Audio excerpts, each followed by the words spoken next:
Hey, what's up? I'm Ben Rollins and I hope you're having a fantastic day. In this video, I'm going to show you how you can use Ableton Live to expand the input on your loop station.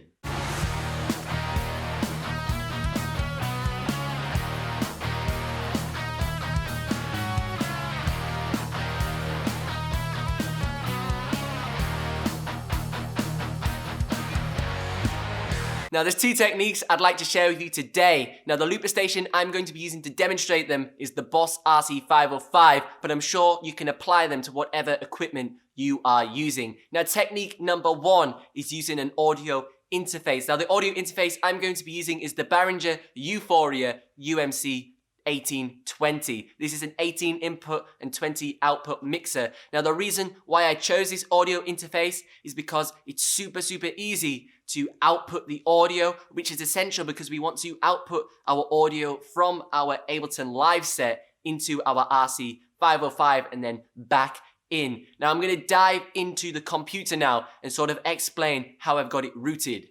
So as you can see in my Ableton Live set, I've got all of my inputs from my Behringer rack mount audio interface. So I've got my Kemper on channels 1 and 2 all the way through to channel 8 where I have my Sans Amp bass module. Now where the important information lies is in this sends feature here. As you can see, I have E set up to be my Boss RC in. So this allows me to route the audio from out of my laptop into the Boss RC-505. So then it can obviously record into my loops. And then from the RC-505, it goes back into Ableton on a standard input channel, which is 5 and 6. Now you could just do this with the traditional analog mixer, but where it's beneficial to use Ableton is we can toggle these sends on and off really easily because we can MIDI map the buttons. So for example, I'm going to click a button here, and if we look on vocals E, I can toggle it on and toggle it off. So that means I can have that on when I want to record something specifically and then switch it off so I don't get loads of feedback and noise into my loops. So that's really awesome. It just allows us to get a much better, higher quality product in the end. Now I'm going to hop over to the Boss RC-505 and show you some settings that I've got on there in order to not double up the audio. So we're going to dive into the system menu and scroll across until we find input line out, because out the box this is set to on, which means obviously your inputs that are plugged into your RC-505 will play through the output despite it being recorded or not. If we switch it off, this means nobody can hear the inputs playing into our RC-505 until we click play on the loop that we've recorded, and they'll only hear the recorded back loop. So we're going to obviously switch it from off. So we're obviously going to switch it from on to off. That's all you got to do for this setting. Now the second technique I'd like to share with you is using the USB feature on the Boss RC-505. So we're going to effectively turn our loop station into an audio interface. So all of the inputs and outputs you'd normally use will now become available in Ableton Live. Now this technique is going to be super easy for you to achieve on a Mac OS. You can achieve it on Windows, but there's a few things you kind of have to download in order to do it. Now what we're going to create is an aggregated device, because obviously when we plug our Boss RC-505 in via USB, we're just going to get the same amount of inputs and outputs we would have if we didn't plug it in. So we're not really expanding our inputs. So we still have to use this in conjunction with an audio interface. So we use our Behringer audio interface and our RC-505 together. And what we'll do is we'll create an aggregated device within our laptop to combine the two devices together and essentially make one big virtual audio interface so our digital audio workstation can see it.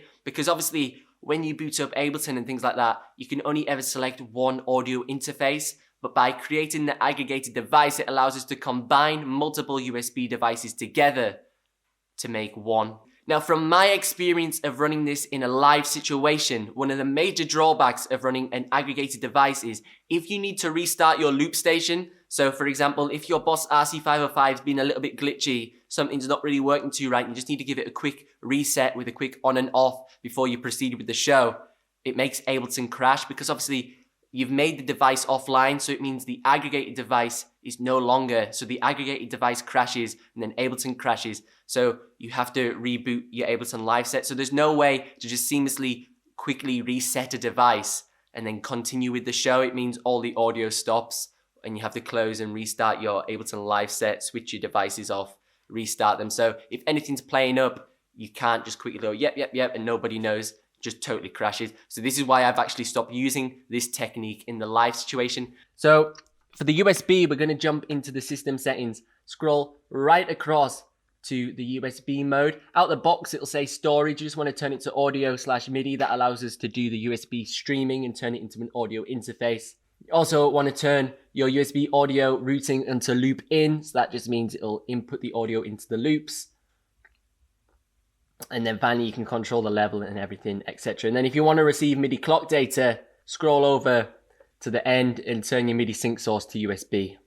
One of the benefits of running the USB with the RC-505 is you can send the MIDI clock data straight into Ableton. So you're using it as the audio interface, and it's also sending and receiving all of the clock data into Ableton Live. So it means your time-based effects like reverbs and delays can all be in sync with the loop pedal.